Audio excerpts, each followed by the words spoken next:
what the world has to offer in this action one, because this is where most human beings screw the pooch. So a little one-person trampoline. Very, I screen shared it. Like, there's no excuse. Like, phone numbers are just out there. You just got to pick up the phone, smile, and dial. So.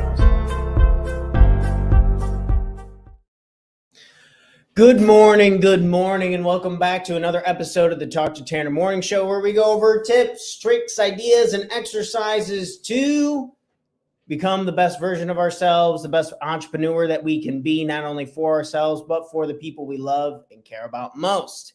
And I'm very excited on episode 257. We have an amazing guest, Tiffany Vondran. She is a real estate broker out of the Chicagoland area. A cool, interesting individual, both growing on social media platforms and serving clients across the Chicagoland area. I think we have a fun episode where we're going to learn more about ourselves, more about our careers, and kind of the balance in between the two. So without further ado, I welcome Tiffany onto the show. Tiffany, Hi. Good morning to you. Good morning. Thank you for having me. Yeah, thanks for stopping by the morning show this morning. I know I've seen you posting and doing stuff like that. Have you done like a live interview or anything kind of like this yet before? I just started doing Instagram lives with one of my coworkers every Wednesday. So we just finished our fourth one. Our first one were terrible. We're getting better at it. So I think one of the things with doing any content like this is, and like we were talking about earlier, some of the nerves that can build up and I think a lot of people don't do it because they're afraid that it won't be very good or something like that. Did you have kind of a layer of friction before you guys started doing? You said you've already done like 4 of them. Yeah, definitely. And every week my friend is like, I don't want to do it. I don't want to do it. Like, we need to figure out the setup. We need to figure out this. And I'm like, no, like the fact that we're doing it, like the content's good. I mean, so what if like our background is backwards? Like we have our logo behind us, our logos. And they're okay. Yeah. Like the one day we tried to do the camera sideways so we could get both of us in it better. And it was just a disaster. But I was like, we got to keep doing it. We'll get better as we go. Practice makes perfect. So. Well, I'm sure you get this with being an agent and buying homes, you know, through going into probably your biggest purchase of your life. Is it, you kind of probably have to deal with that type of emotion with people pretty often, I'd imagine. Is that right? Where it's like, I don't know if I want to do it all of a sudden, and kind of getting cold feet at the last second. Yeah. I always do a home buyer meeting with all of my clients, and I feel like that really helps them get comfortable with the process. I kind of walk them through like the entire time frame of what to expect. So I think it just kind of helps. I mean, of course, like they're nervous along the way, like excited and nervous, but they're every step of the way helping. So I wonder if there's even a real difference to being nervous versus being excited. It's it almost feels kind of like the same thing. What do you think? I don't know. Like I had a closing on Friday and we did the final walkthrough and I was like, happy closing day. And she's like, I don't know. I woke up and I was just like, I can't believe this is happening. Like I'm really nervous, but so yeah, I think it's probably like a good nervous. Kind of makes me like, just whenever I'm slightly nervous, whether it's like doing talks or this and that, or you're kind of working with people so closely, it's kind of makes the day more exciting, or you're not worried about the time of the day or like the day of the week or these types of things. And you're kind of like more locked in the moment when you are working. Are you able to do that? Or, I mean, imagine that things are pretty chaotic for you, left, right, and center. Does it seem like the days go by fast for you, or are you kind of pretty meticulous on the time and scheduling and stuff? I feel like they go by quickly just because I'm busy the entire day. I try to time block and stick to the schedule. Right now it's a little bit challenging with multiple offers because stuff will come on the market and you have to go see it like that day because it'll have multiple offers by tomorrow. So it can get a little bit hectic when you already have your evening appointments already planned with another client, but then one of your other clients has to see something right away. So Yeah. trying to have people help out. Okay. We have I love the name Pool Shark Broker.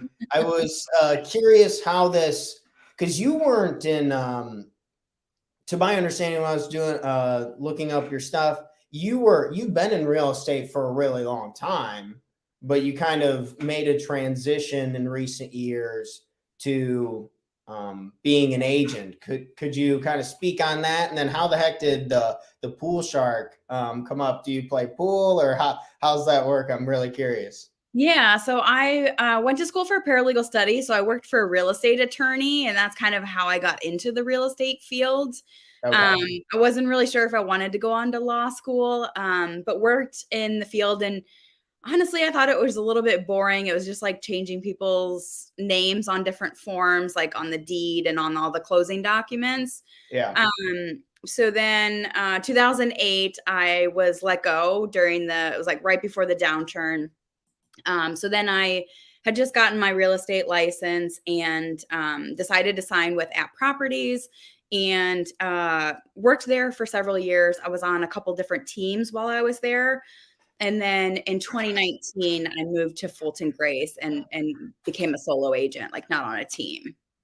Okay. So you don't have to go to, or you did have to go to law school for your period and you were wanting to, but you decided not to, or how did that work? Could you clarify? Sorry.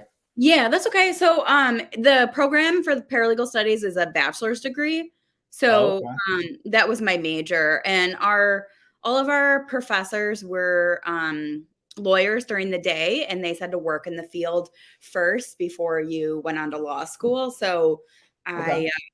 I took a job in Chicago working for a real estate attorney. Oh, okay. Yeah.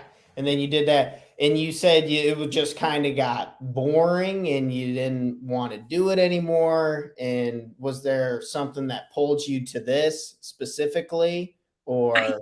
I think I just thought like law would be more exciting than what it was, like you see like these cases like in the courthouse where it like looks really exciting, like preparing for trial and Yeah, everything. Uh, totally. but yeah, so I was looking for a job and I got a job at a law firm for a real estate attorney. And I just wanted to learn more about the real estate process just because real estate law wasn't one of our classes in school. Uh-huh. So I was taking the real estate licensing class in the evening. I think it was like twice a week after work downtown. Oh, wow. Okay. What's so this I think is pretty important for a lot of people who are working, they're working a full-time job, and then it's necessary to get an education to continue to like progress or maybe make changes. What's some advice that you would have to kind of handle that? Or is that just kind of you didn't mind it at all? I don't know. I feel like I work really hard, so I didn't really mind it at all. So like when I first got into the real estate business 2008, that's like right when the market crashed. And when you're starting out, you're just trying to build your client base. And so Yeah. for a while I was working 3 bars plus real estate. So I had 4 jobs, but like I said, I just work a lot. So I was okay with it. Is there, I wonder what the percentage is of agents who work like full time, like they don't have a side job or they don't do that. Do they ever talk about that, or is it in the car meetings? Would you have a rough idea on like where I that's think getting? it's more common when like the real estate downturn. So like now that we're going through a little bit of a shift in the market since Oh last, yeah. Mhm. I think they're expecting like 20 or 30% of real estate agents to leave the business just because Mhm. it's going to get harder and harder. Yeah. No, for sure. It seems like real estate can be the hottest thing on the planet, and they're selling like cakes and everyone's getting commission checks, and then few things can change and it's like, well, I have a low interest rate, I don't want to move, or this and that. I mean, I'm sure you've heard every possible reasoning. So I guess, okay, so now you've been going through that, you got the classes, now it's moving on to being the pool shark broker and becoming an agent. How did this come about? Like, was there something that you used to do as a hobby, or how did that come to play?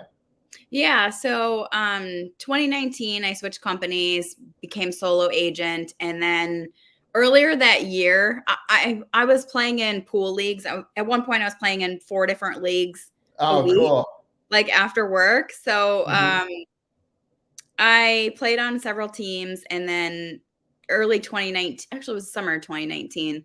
We went to Vegas and competed in the World Pool Championships on one of my leagues. Damn, nice. So How'd you then guys do? we made it to the money round. We didn't make it to the TV round, but it was an amazing experience. And Okay. everyone just started calling me Pool Shark. Like I was going to a kettlebell gym and like the coaches would call me Pool Shark. And I don't know. So then I just decided to brand myself as that. I know it has nothing to do with real estate, but I just felt like it made me unique instead of just like Yeah. my name. Mm-hmm.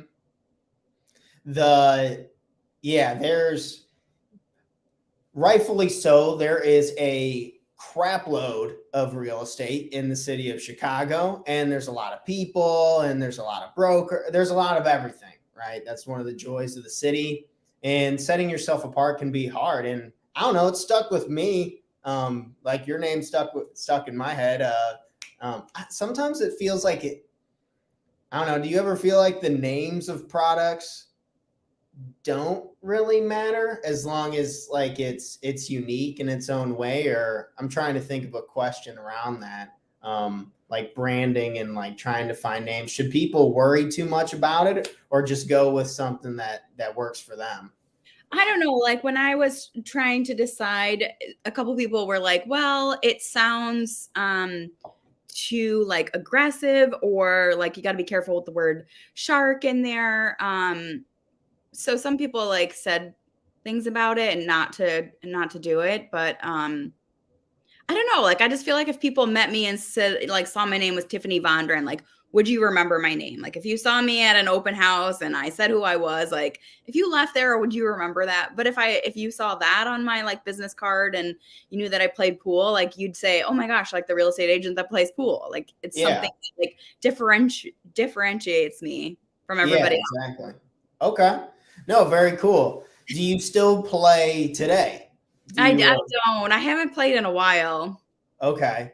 It's getting pool tables in some of those Chicago properties, I'd imagine, would be a real pain in the butt. That's funny. One of my old roommates in when I used to live in the city was he was hell bent on getting a pool table into our apartment, and it just totally took up the entire space, because you not only need like the pool table space, but you need the space on the outside. Do you help people with setting up places and like doing I remember someone that I met, they do staging like full on. Do people still do staging, or do you do virtual staging nowadays? I do actual staging. I feel like with the virtual staging, it's great on the photos, but when people get there, they can't see like they can't get a perspective. They feel like they're a little bit underwhelmed when they get there in person. So I believe in like just actually staging properties. And I feel like it really helps sell it faster and for more money because people walk in and they're like, wow, like it just has like such a different, if you look at those before and after pictures, I have some of them on my social media, but it's such a Mhm. difference. Like like a coat of paint and some staging goes a long way. Yeah, and you gotta. I mean, these people are going to be here for the long haul, hopefully. So, getting comfortable and making sure it's the right thing. Do you have kind of want to talk about some collaboration in business? I know you had mentioned that you were making that podcast with is it your friend or is it your lender who you It's my coworker, and then we're bringing in different industry professionals. So like a couple weeks ago, we had one of my lenders join, and then tomorrow we have an attorney, a real estate attorney joining us. And then cool. hopefully, eventually we'll have stagers, a renovation company, like different, just kind of collaborate, help each other with our business. Yeah. Where's that at? I wanted to pull it up. I can present over here on my screen. I wanted to kind of show. On my Instagram. Okay. I would show the last one. That one was the best one. Okay. So that was, is this your friend or? Yeah, the second one there. Yep. Okay. Well, that's cool. Yeah, So we'll have to check it out. Background facing the right way. Oh, yeah. Okay. Well, that's very cool. Good for you. I'm glad. I'm gonna definitely be checking this out. I always try to. We should make some comments saying that we are live right now. That's fun. Yeah, make sure to check out Tiffany over here at Pool Shark Broker on Instagram, and they'll be having some more live content coming out tomorrow.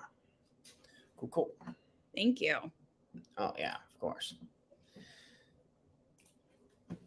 So social media and marketing, I feel I can't help but think it makes too much sense to just be making content, putting out there. I know the competition is like crazy. Everyone's doing it, but it's kind of, you can make this and you can post it for absolutely free exposure. This should probably get a couple hundred views on it. So kind of makes a ton of sense. Is that why you wanted to get started in social media, was like for business stuff, or do you just enjoy it? Have you always been into it? What's up with social media?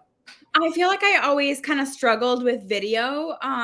When I first joined Fulton Grace, like 2019, they had a videographer come in like once a month and film content. And I was like, okay, like this is good to like get your name out there and have people see like who you are. And so I filmed like my first video, and it's terrible. Like I'm sitting at a conference room and I'm like talking about how you don't need 20% down to buy. And I'm like so stiff. I'm like, you don't need 20% down to buy. And it's like terrible. Like I look back, but I feel like from over time, I'm just trying to get better and better at it. And even if it's not perfect, like put it out there, because people relate to that. They want to work with people that they like and trust. And you can't really see who someone is from just photos all the time. So trying to incorporate more video into the business. Yeah, we should put a law that you can't, as an agent, you can't have a photo that's more than 2 years old on your business card anymore. I'll see these business cards and I'll see this person. I'm like, is that your daughter? Or is that not that? No, I'm not trying to be mean. I'm just saying it's a running joke in real estate. Usually people will have like 30-year-old pictures on their cards and stuff like that. Very funny. Well, mine's 4 years old, so that means I need a new one because my hair is like this short in it. Okay. Kind of called you out on it then on accident. This is social media the main way you like to do marketing? Is there other things that you like doing? Like I know the person I used to work for, we did a ton of direct mail, email campaigns. Like I feel like there's a million ways to do it. Do you have any things that you really like? Yeah, I've been doing direct mail for several years. So I have a mailing list. It's almost at 300 now, past clients. Nice. And I don't know. I feel like I still struggle with like trying to figure out where to get business, but I feel like you definitely have to have like phone calls or emails, texts, a mailing list, like direct mail, and then social media as well. Dang. Yeah, I wanted to. So you brought up that you had when I had made a shout out to John Adler, who had made the connection between us, and I had first talked to your assistant before I talked to you. Would you mind sharing like kind of hiring on some help and kind of like how the structure of your business has kind of worked, like whether you're just a one-person business with an outsourced assistant, or you have a kind of a team going, or kind of how all that works, if you wouldn't mind sharing. Yeah, so I'm trying to build a small team. So for the longest time, it was just me. And especially during spring market, when you're trying to juggle like several appointments, scheduling for Saturday and Sunday, I just knew that I was spending all of my Friday trying to schedule for the weekend, because you request all these showings. One person can't do a certain time. So then you're trying to put the whole schedule together. There's a Yeah. lot of paperwork and stuff that goes into it, like behind the scenes that people don't realize. So I knew that if I had help, it would benefit me, but it was really hard to hire, like having that expense and hoping that I could, make the team work. So I hired someone full time, and it's honestly been one of the best things because it's like doubling up my hours. So, she does all of my schedule, manages contract to close, helps with like getting the mailing list together, helps with some of the social media stuff, like ordering graphics through our marketing team. Yeah. But now I'm looking for like a newer agent to join the team. Um, Oh, cool. I kind of got started in the business by working first time home buyers and taking the lead on our rental clients. So it was like some of Yeah. the clients would go to buy and then they would decide to rent, or we'd have landlords where we'd lease their properties for them. Mhm. Still have like a lot of referral business from that. So I'm looking for like a newer agent that wants to take the lead on that and then also help some of our buyers as well. Oh, shoot. Okay. So the assistant now is that a 1099 employee? Are they like hourly, or they're kind of under? How does that kind of work? I'm sorry Um, about that. it's okay. She's full time. So she has a set salary. So she's not. Oh, okay. Yeah. Cool. This new agent is trying to think if there's a way. Are you kind of just gonna let it naturally happen when you find the right person? You find the right person, or are you going down to like car? For people who don't know, Chicago Association of Realtors, and like just trying to see new agents in general. Like how are you kind of heading that project? I think so. I have a coach as well, a real estate coach. Oh, cool. She said I just need to get past the spring market and then focus on hiring somebody because I feel like I need somebody now. And if they're not, if they don't have any experience in the business, I would have to take time training. So she's like, just get through the spring and then focus on hiring somebody. So hopefully I'll put out an ad on Indeed. I had shared like a Facebook post trying to find somebody through social media, like a friend of a friend. And that didn't really work out, but so I'll probably do that again and maybe an Indeed post or car maybe. Okay. Or if Cool. anybody's watching this and is interested, let me know. Like I have a lot Hey, of education that I can provide and like really help somebody grow their business as well. So just looking for somebody newer in the field. I mean, this business, it seems it's like it's about leads, and then about leads. So if you can get like find motivated sellers or getting that seems like the toughest part in this business, or one of, right? I'm sure there's many, but I'm sure a lot of newer agents would appreciate that. And I think a lot of, or I used to sell places in the city myself, and it seemed like that was by far the hardest barrier to entry, or like something that most new people underestimate, is that you don't just have your phone ringing off the hook as soon as you like get your licensing done, and that type of stuff. So I'm sure someone would greatly benefit. Yeah. That I feel like that's still the hardest part. I feel like everybody probably struggles with getting leads, and then you'll spend so much time in spring market like out with clients and you're not working on prospecting as much. Yeah. And that's why you have like those waves in business where you're like really busy and then all of a sudden you're like, "Oh my gosh, I don't have any new business coming in. I'm not doing my handwritten notes. I'm not doing my phone calls." Like you just really have to try to manage the business and the Yeah. prospect because otherwise you get to a point and you're like, "Oh shoot, now what? I don't have any new leads coming in." This I want you had touched on coaching, and I of course wanted to jump on that. I was really curious. So you have a real estate coach, Do they kind of coach you on your business, and kind of how has that been helpful for you? Yeah, so it's a national coaching. It's called core coaching. It's a lender and real estate coaching, and you're paired in a group with two other agents in different markets. Oh, So every 6 months is a semester, and you change groups. So right now there's an agent from Minnesota and an agent from Michigan in my group. And then you have virtual meetings every other week. And there's always homework that you have to turn in. So it's a lot of accountability. So you have what's called a greatness tracker. You have to track how many coffee meetings, how many lunches, how many notes you're writing, how many phone calls you're doing. And then you also track a personal budget, a profit and loss. So it's really revolved around money as well, tracking your money. And then you track your leads and your conversion rate. damn. Okay. How'd you stumble into that?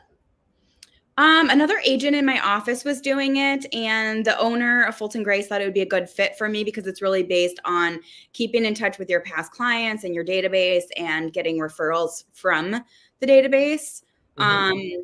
So I joined in, I think it was October 2020. And in 2021, I tripled my business from 2020. Damn. Oh, congratulations. That's absolutely awesome. That was Yeah.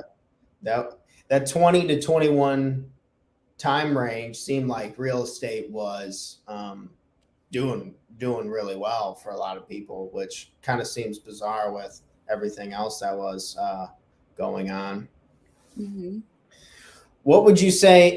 This is a question I love to ask people in real estate. Is do you have an off button?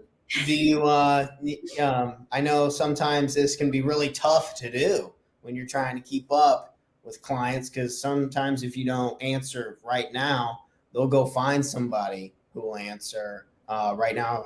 How is your experience with turning on and off with real estate? I feel like that's another thing that will help with finding a teammate, because then maybe Oh we can have scheduled days where yeah. that person will be the main contact person. So that way you can take a day off, because it is very hard to, you're always like, oh, I'm going to plan to take Sunday off and not do anything. And then that's when everybody wants to go see homes or your phone's ringing. Mhm. Yesterday, I took a couple hours and I went and got a massage and got my nails done, and just Ooh, like nice. 3 hours to myself was Uh-huh. awesome. Of course, like in between, I'm like, got to check my emails, check in with my assistant, like what's going on, is anything needed right now? So Yeah. it's a challenge, like trying to manage, the work-life balance. But delegation and teamwork, we've talked about people a little bit. Is there like tools or systems that you've been really liking using for your business? Like an example would be for social media, I use this software called Plannable, and you can pre-post stuff on social media, or like right now we're streaming on StreamYard. StreamYard doesn't pay me. If you want to sponsor the show, shout out to StreamYard. But is there any systems or softwares that you've been trying out that you really like or you've been exploring? Not really. Not that I can think of. Kind of just all stuff with like Fulton Grace, I guess, is I wanted to kind of hear from you. Why Fulton Grace? I mean, there's, like you said, you worked with at properties, so why not just kind of go be an agent for at properties? How'd that work out? Yeah, I just felt like I needed a change. Like I was leaving a team that I was on, and most of my business, like I said at that time, was helping first-time home buyers and working with renters as well. So I just thought that it was a good fit because they have sales division, leasing division, and then property management. So, Mhm. it helps the landlords if they're looking for property management. So I just thought it was a good fit, and help to kind of continue to grow the business from there.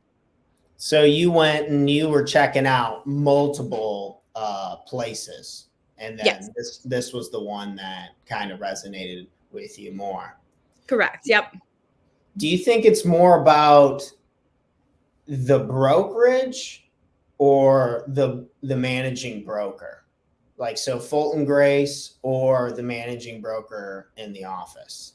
What do you, if you had to pick one, what do you think's more important? I feel like it's the managing broker also. I think our managing broker is great. He meets with us monthly and goes through like goals. Whereas like at a bigger company, I just feel like you're just like a number, it's a boutique brokerage. It's a smaller company. And I feel like he really just cares about his agents and cares about them succeeding. And, anytime you need anything, he's responding and doing a call with you or a meeting. So Beautiful. What's well, back on to you. What's your biggest challenge here right now in the moment, and what are some ways that you're doing to combat this and kind of work on this and improve this for yourself? I would say definitely like generating leads and just trying to manage all the existing business and things that are going on now and keeping up with the prospecting, just because, like the last couple of weeks, I just noticed that like my calls were way down. So I know that if I don't step it up, like I'm going to have a slower June and July because I'm not working on the business. I'm too busy out in the business. Yeah. That concept versus on versus in. It sounds like with getting an assistant and another agent to kind of help you focus on the most important pieces of it will really help with that. No, nice job. That's awesome to hear. Do you have maybe like a number one goal for 2023? Do you just do volumes? It sounds like you've been setting a lot of goals with your coaches, managing brokers, a lot of accountability. Is there like a number one goal that sticks out for you?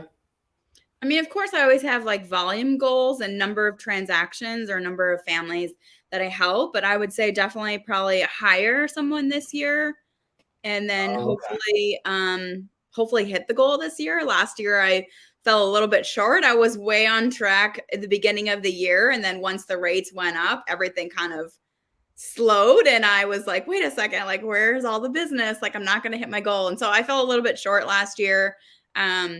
So hoping that this year I can hit the goal. Nice. Is it okay we're sharing, or is it a certain volume, or is there like a certain number of transactions that you're trying to aim, or kind of like what's the parameters with that? Hoping to hit 15 million this year. I did 12 2021. Last year was about 10. Okay. And this year I'm hoping to ramp it back up to 15. Nice. So if you're watching this and you need to buy a house or sell a house, or you know someone that does, please reach out. Oh yeah. That's is there a particular, so Chicago's a pretty big place. Are you the type of broker who like anywhere, everywhere, anytime, or do you like niching down in particular neighborhoods? What's kind of your approach between that? So I actually just had this conversation when I was at a networking event last week, and cool.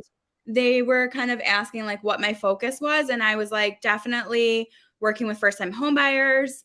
I also have been doing these neighborhood features on social media. If you follow me, you'll see that like I went to Uptown and I did like top 5 restaurants, top 5 things to do. And then like I tagged the small businesses in there. So it's promoting the different restaurants and different things to do within the neighborhood. So I just feel like I've gotten a lot of people that are relocating to Chicago that are curious about trying to decide on a neighborhood. So definitely relocation, first-time home buyers. I'm more comfortable in Chicago. I feel like it's hard to know all of the 77 neighborhoods of Chicago plus all of the suburbs. So definitely like Westtown area, and then my office is in Wicker Park, so around there. And then I live in Ravenswood, so like Lincoln Square, Andersonville, very familiar with those neighborhoods. Okay, cool. Yeah, I actually used to live in Uptown myself. I love that area. It's changing a lot very quickly. Yeah, I bet. It looks like it. Is it a pain in the butt to make these types of videos with like, these are 5 things you can do in this area? Or, I mean, I feel like this is a big piece of what people come to oddly enough, to real estate agents for. It's like, okay, I just moved here. Like, what the hell do I do now? Do you like making this type of stuff, or is it kind of just for work? I do. I have a content creator and I really like it. A lot of people are commenting on it, but I'm not getting business from it as Mhm. much as I want. So it's really hard to like track the return on what you're spending versus how many clients you're getting from it. Because Right. it's really like a direct, oh, I saw your Instagram video. I'm reaching out because I'm looking to buy. Um, Mhm. so Okay. it's also another thing I struggle with, like where to spend the money on the business.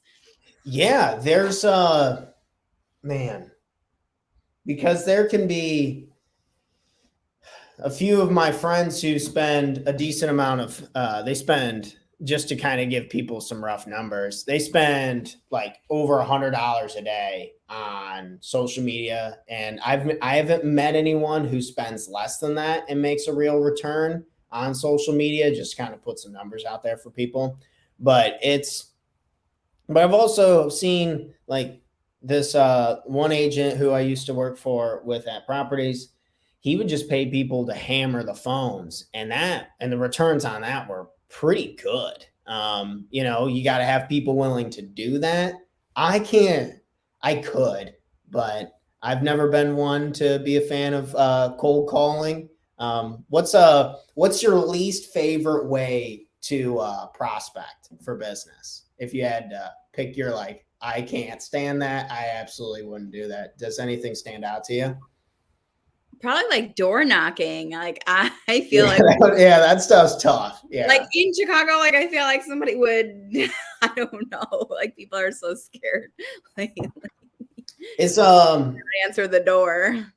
you can legally do that though, right? Like you can just go up to somebody's business and like knock and be like, "Hey, I do this live show. Maybe this I've actually done recently with one of my coaching clients. He was like, I got to do something a little more brash. And I'm like, okay, let's go. Let's just go door knock a little bit. And we weren't sure how to, because coming up with what to initially say seems super difficult. And we were thinking, okay, let's just offer something for free. And so we were just like, hey, this is the YouTube channel where we just promote personal development. We want to help people. Would you mind subscribing to the channel? Here's a QR code on my phone. Do you have your phone on you? It's like, who doesn't have their phone on them? Yada, yada.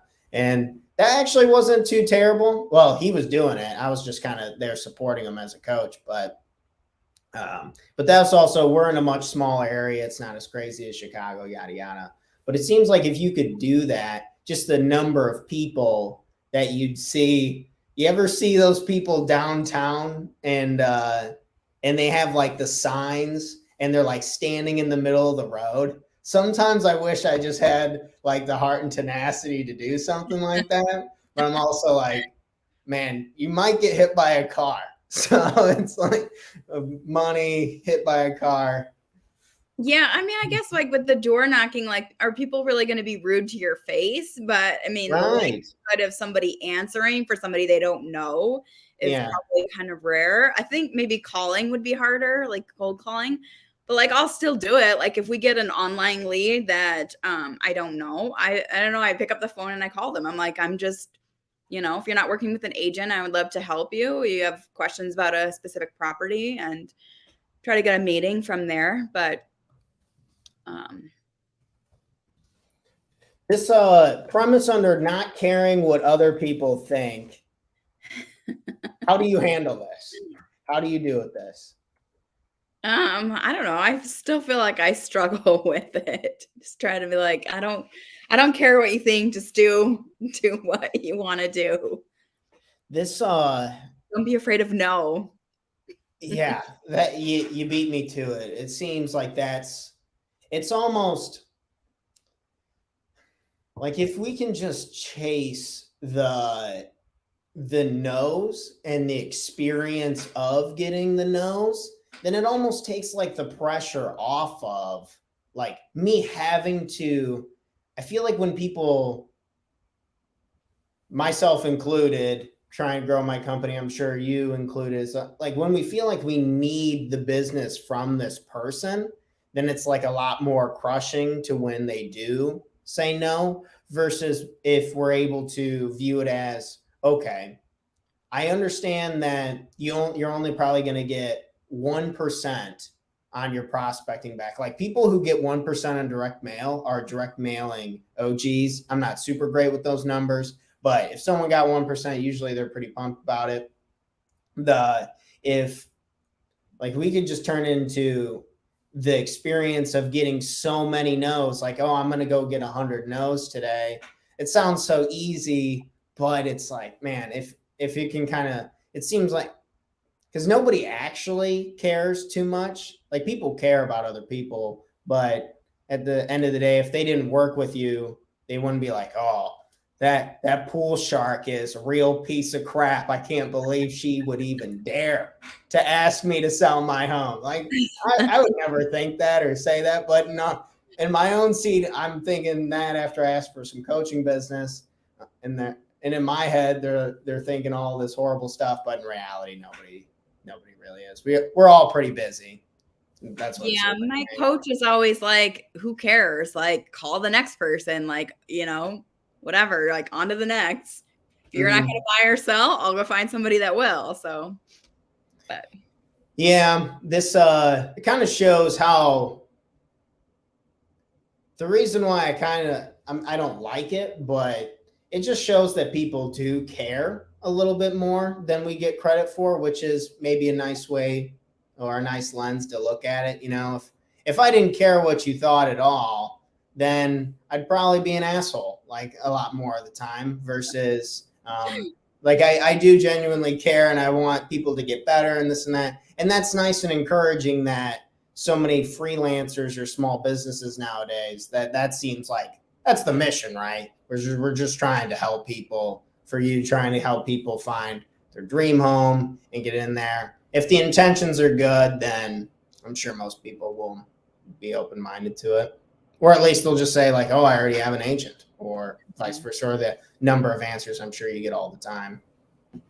Yeah. Everybody's always like, I have a friend that's an agent or a family member. And it's like, your friend that just got in the business a couple months ago is not going to look out for your best interest as somebody that has the experience, has gone through all these different scenarios and know how to navigate through it. Dang. No, I mean, straight up the loyalty on it almost, I mean, it seems brutal. I remember I had a client who I did more of the investments, like just like rental properties for people. And this investor I had done a couple transactions with in Irving Park, he just randomly flipped. He's like, oh, well, my son got his license, so he's just going to do it for me now.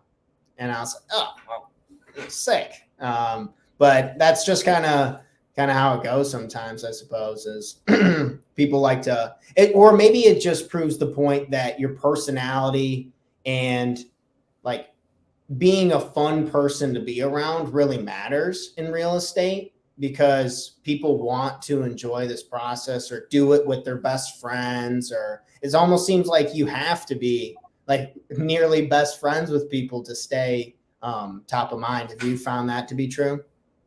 Yeah, because you do spend a lot of time with someone while they're looking. So, of course, you want somebody that you get along with, but you also want somebody that's looking out for you. I actually had that scenario happen like a couple weeks ago.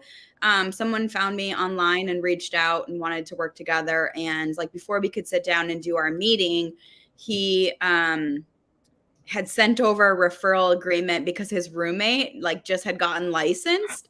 And then I was like, I don't know who this person is. And he was like, well, I could just have my friend refer me to somebody else and get a fee. But I met him and like added value and kind of showed my value, and we're under contract together. Oh, and great. like your experience, like I want to work with you. So yeah. And it's okay to do that, folks. If you have a big transaction coming up and you're working with your friend, but they might not have a ton of experience, and versus just maybe like with anything in life, maybe just shopping around a little bit and getting other opinions and quotes and ideas of how people handle themselves is probably a good idea if you are going to make such a massive purchase. I mean, properties aren't cheap in Chicago. So if you're putting down a bigger down payment, or if you're in the investment world or just primary, it seems to make sense to talk to pros like Tiffany. My final real estate question before we wrap up here for today. And if you had to restart your career in real estate, what advice would you give yourself?